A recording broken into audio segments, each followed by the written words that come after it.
क्या आपके ऊपर, आपके परिवार के ऊपर फॉल्स अर्थात झूठा 498 आईपीसी या डाउरी प्रोहिबिशन एक्ट का कोई केस है? अगर आंसर है यस और इस बोझ से आपको तुरंत मुक्ति चाहिए तो आज आप ये वीडियो को जरूर देखिए। आज आपको बताएंगे कैसे आप फॉल्स एफआईआर के अगेंस्ट में हाई कोर्ट में एफआईआर क्वॉशिंग एप्लीकेशन डाल सकते हैं, कैसे हाई कोर्ट एफआईआर क्वॉशिंग एप्लीकेशन को डील करते हैं, कैसे उसके हियरिंग होता है और कैसे डिस्पोज ऑफ होता है, और डिस्कस करेंगे 11 एफआईआर क्वॉशिंग के ग्राउंड्स और जजमेंट्स जिससे आपको बड़ी आसानी से एफआईआर क्वॉशिंग मिल सकता है, और बताएंगे कब आपको एफआईआर क्वॉशिंग में जाना चाहिए, चार्जशीट सबमिट करने के बाद या चार्जशीट के पहले। कैसे आप फॉल्स एफआईआर के अगेंस्ट में हाई कोर्ट में एफआईआर क्वॉशिंग एप्लीकेशन डाल सकते हैं। अगर आपके खिलाफ गलत तरीके से कोई फॉल्स अर्थात झूठा एफआईआर हुआ है तो आप हाई कोर्ट में एडवोकेट के थ्रू सेक्शन 482 सीआरपीसी के तहत एफआईआर क्वॉशिंग एप्लीकेशन डाल सकते हैं। और शुरू में एक सजेशन मेरी तरफ से, जब आप हाई कोर्ट में एफआईआर क्वॉशिंग के लिए जाते हैं तो आपको एफआईआर क्वॉशिंग के साथ साथ इन्वेस्टिगेशन स्टे भी मांगना चाहिए, क्योंकि एफआईआर क्वॉशिंग में थोड़ा टाइम लगता है। इस दौरान अगर लोअर कोर्ट में आपका केस चलता रहेगा, इसमें आपका कोई भी फायदा नहीं है। कैसे हाई कोर्ट एफआईआर क्वॉशिंग एप्लीकेशन को डील करते हैं, कैसे उसका हियरिंग होता है, कैसे डिस्पोज ऑफ होता है। जब आप एफआईआर क्वॉशिंग एप्लीकेशन हाई कोर्ट में डालते हैं, उसके बाद हाई कोर्ट उसे रिसीव करता है और स्टेट और कंप्लेंट दोनों से रिप्लाई मांगता है। दोनों अपना अपना पॉइंट देके रिप्लाई देते हैं क्यों एफआईआर बनना चाहिए। उनके जवाब आने पर आपसे भी रेस्पॉन्स मांगा जाता है। इसके अलावा अगर आप कोई भी एडिशनल डॉक्यूमेंट्स उस रिप्लाई के साथ जोड़ना चाहते हैं वो भी आप जोड़ सकते हैं। ये तो गया प्लीडिंग वाला बात, प्लीडिंग कंप्लीट हो गया। इसके साथ साथ इसके बाद क्या होता है, फाइनल आर्गुमेंट। फाइनल आर्गुमेंट में क्या होता है, आपको भी आपका बात रखना है, आपका डॉक्यूमेंट्स, आपका जो बात है और उन लोगों का जो ग्राउंड्स है, पॉइंट्स है, उसको देख के हाई कोर्ट फाइनल जजमेंट देते हैं। अगर आपके प्ली और आर्गुमेंट में दम है तो आपको एफआईआर क्वॉशिंग आपका अप्रूव हो जाएगा। अगर एक्सेप्ट नहीं होता है तो आप एसएलपी फाइल कर सकते हैं। 11 एफआईआर क्वॉशिंग ग्राउंड्स और जजमेंट जिससे आपको बड़ी आसानी से एफआईआर क्वॉशिंग मिल सकता है। सबसे पहले आपको एफआईआर कॉपी कलेक्ट करना है और उसे बारीकी से बार बार उसे पढ़ना है और देखना है। क्या देखना है, एफआईआर में 498 आईपीसी को एस्टेब्लिश करने के लिए वाइफ के ऊपर क्रुएल्टी अर्थात अत्याचार हुआ था ऐसा कोई एलिगेशन है कि नहीं, और हस्बैंड और उनके रिलेटिव से किया गया क्रुएल्टी अर्थात अत्याचार से क्या गंभीर आघात उसे प्राप्त हुआ है कि नहीं। अगर कोई भी इंजुरी रिपोर्ट प्रिस्क्रिप्शन नहीं है तो आप एफआईआर क्वॉशिंग के लिए जा सकते हैं। क्या एफआईआर में ऐसा कोई अत्याचार की बात है जो जानबूझकर किया गया कोई भी आचरण है जो वाइफ को सुसाइड करने के लिए प्रेरित करता है? अगर नहीं है तो आप एफआईआर क्वॉशिंग के लिए जा सकते हैं। अर्थात एफआईआर में सेक्शन 498 आईपीसी के सब क्लॉज ए के अनुसार अत्याचार अर्थात क्रुएल्टी को मेंशन किया नहीं है तो आप एफआईआर क्वॉशिंग के लिए एलिजिबल है। क्या एफआईआर में ऐसा कोई आचरण या काम का उल्लेख है जिससे महिला के जीवन या अंग या मेंटल और फिजिकल हेल्थ को खतरा पैदा होता है? अगर एफआईआर में ऐसा कुछ नहीं है तो आप एफआईआर क्वॉशिंग के लिए जा सकते हैं। ऐसा ही एक जजमेंट आया है Saudev Gupta versus state of Bihar का। उस केस में पटना हाई कोर्ट ने एक जजमेंट में कहा है हस्बैंड वाइफ एक दूसरे को भूत और पिशाच कहकर गाली देना क्रुएल्टी नहीं है अर्थात अत्याचार नहीं है। ऐसा ही बहुत सारे जजमेंट है जो 498 आईपीसी के अनुसार क्रुएल्टी नहीं है, वो सब आपको जुगाड़ करना है और वो सब रेफरेंस को ऐड करके आपको हाई कोर्ट में एफआईआर क्वॉशिंग एप्लीकेशन फाइल करना है।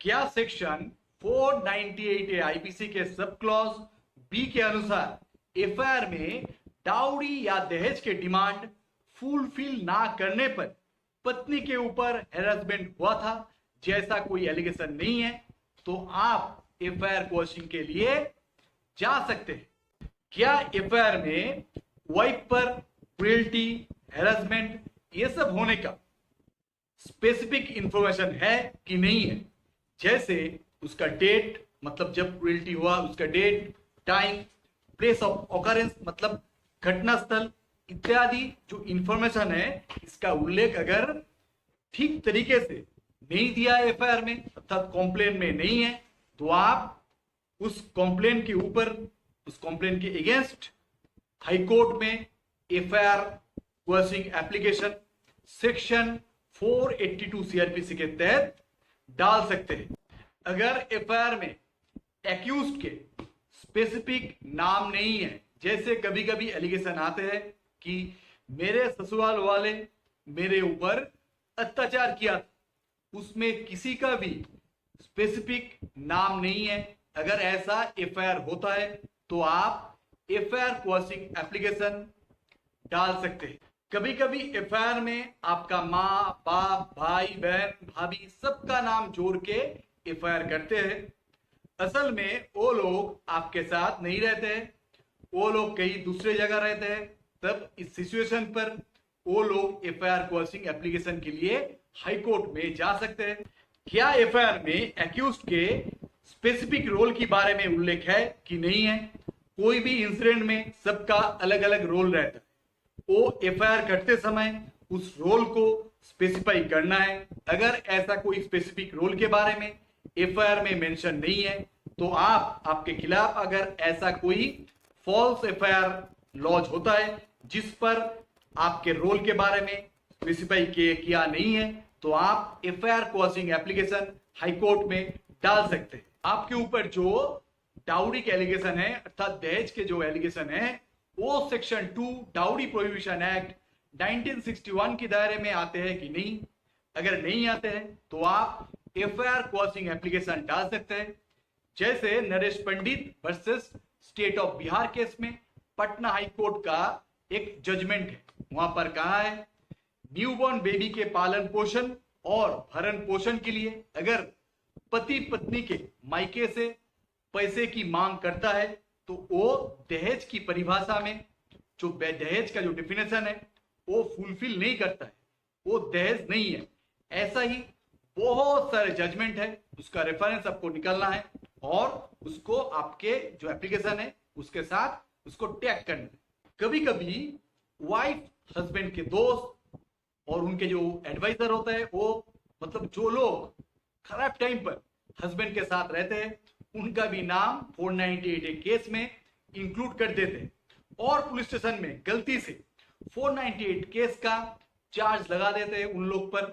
एक्चुअली 498 केस का एक्यूज्ड है हस्बैंड और उनके रिलेटिव्स। अगर ऐसा कोई केस किसी के ऊपर है जो हस्बैंड के रिलेटिव नहीं है, वो लोग हाई कोर्ट में जा सकते हैं और एफआईआर क्वेश्चनिंग एप्लीकेशन डाल सकते हैं। इस मामले में Sunil Pandit versus state of Bihar case का एक जजमेंट है, वो भी आप पढ़ सकते हैं और उसको भी इस केस के साथ आप टैग कर सकते हैं। अगर कोई सेम कंप्लेंट पर दो जगह आपके अगेंस्ट केस चलता है और एक कोर्ट से एक केस में आपको एक्विटल मिलता है, अर्थात आपके खिलाफ एलिगेशन साबित नहीं होता है, तब आप उस केस का जजमेंट उठा के आप हाई कोर्ट में एफआईआर क्वेश्चनिंग एप्लीकेशन कर सकते हैं दूसरे केस के लिए। इसके रिगार्डिंग एक जजमेंट है सुप्रीम कोर्ट के Pratik Bansal versus state of Rajasthan case का, बहुत ही इंपॉर्टेंट एक जजमेंट है। इसको आप देख सकते हैं, पढ़ सकते हैं। अगर चाहते हैं तो इसके ऊपर मैंने एक वीडियो बनाया, वो भी आप देख सकते हैं। डिस्क्रिप्शन बॉक्स पर इसका लिंक मैं दिया हुआ है, तो आप चेक कर सकते हैं। और एक इंपॉर्टेंट सवाल, कब एफआईआर क्वेश्चनिंग में जाए? चार्जशीट सबमिट होने के आगे या चार्जशीट सबमिट होने के बाद? आपको FIR questioning application chargesheet submit होने के आगे ही करना है, क्योंकि अगर आप चार्जशीट सबमिट होने के बाद एफआईआर क्वेश्चनिंग एप्लीकेशन डालते हैं तो हाईकोर्ट आपको बोल सकते हैं लोअर कोर्ट में इसका ट्रायल चल रहा है, तो देखते हैं लोअर कोर्ट का क्या जजमेंट आता है, उसके बाद हम विचार करेंगे इसके बारे में।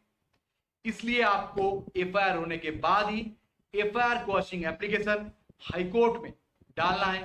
देखिए, मैं आपको अंधेरे में रख के अपना वीडियो को माइलेज दिलाने के लिए नहीं बोलूंगा कि ये प्रोसेस बहुत ही आसान है, कोर्ट में जाएंगे और आपको ये ऑर्डर मिल जाएगा। इस टाइप का भाषण मैं नहीं दूंगा, क्योंकि 95% केस में क्वॉशिंग पॉसिबल ही नहीं है। इसलिए जो ग्राउंड्स मैंने आपके साथ शेयर किया उसको थोड़ा ध्यान में रखिए, और एफआईआर जब कॉपी आपको मिलता है तो ध्यान से बार बार पढ़िए, क्या ये ग्राउंड्स को हिट करता है, इंग्रेडिएंट्स को हिट करता है। अगर नहीं करता है तो आपको, अगर हाईकोर्ट में एफआईआर क्वॉशिंग एप्लीकेशन करते हैं तो समय और पैसा दोनों ही बर्बाद होगा, कुछ फायदा नहीं मिलेगा। क्योंकि किसी किसी को लगता है वो हाईकोर्ट में videos, voice recordings, CCTV footage, WhatsApp chat, ये सब एविडेंस लेकर वो साबित कर देगा कि उसके ऊपर जो केस हुआ है वो झूठा है, फॉल्स है। अगर आप हाईकोर्ट में ये सब एविडेंसेस लेके पहुंचते हैं और एफआईआर क्वॉशिंग एप्लीकेशन डालते हैं तो हाईकोर्ट कहेगा कि इसके ट्रायल लोअर कोर्ट में होना चाहिए, क्योंकि एविडेंसेस का क्रॉस होना चाहिए। क्रॉस होना जरूरी है, क्रॉस के बिना एविडेंस को कहीं हम ले नहीं सकते, ये एडमिसेबल नहीं है। और आपको लोअर कोर्ट में जाना चाहिए, वहां पर ट्रायल होगा, उसके बाद हम लेंगे। क्योंकि हाई कोर्ट कोई ट्रायल कोर्ट नहीं है, तो वहां पर कोई भी फायदा आपको नहीं मिलेगा। आज के लिए इतना ही, फिर मिलते हैं एक नया वीडियो के साथ। अगर ये वीडियो आपको अच्छा लगे, लगता है कि ये शेयर करने लायक है, तो आप इसको दूसरे के साथ शेयर भी कर सकते हैं। तब तक के लिए नमस्कार।